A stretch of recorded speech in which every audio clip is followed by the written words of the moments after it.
Hello guys, welcome to Clark Peter program. So for today's video, tuturuan ko kayo kung paano mag-download ng Python IDLE.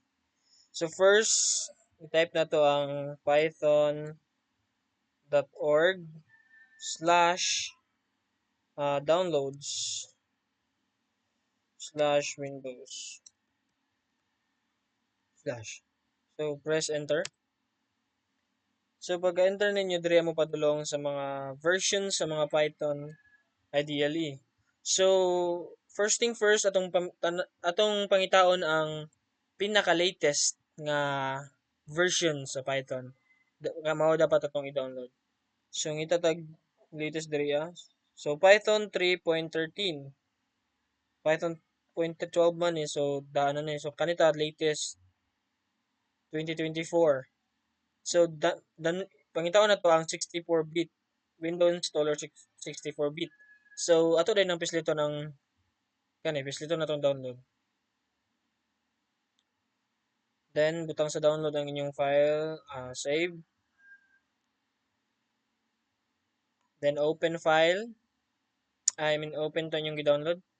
Then, use admin privilege installing py.x. So, i-check ning duha. Add to Python X to path. So, install now. So, magulat sa pila ka minutes, no? Or seconds. Dali raman yata na.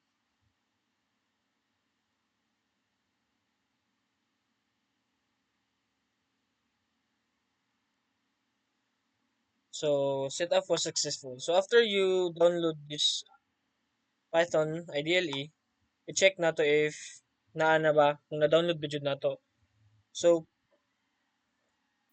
pindutan ning start window, then search ideally. So, ideally Python 3.13 64-bit. So, enter or click it. Just click it.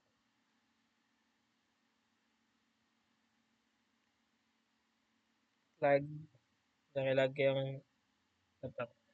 So, here. So, yung download na to ang Python ideally.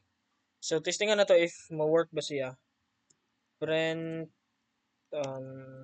hello world. Hello world. So, yung naniyon na siya pag-download ang Python ideally, no? I hope guys nga nakasabot mo sa akong explanation kay bisag di pa ako kabalo. I hope na nakatabang gyapon ko sa inyo guys. So, thank you for watching. Bye. See you to my next video.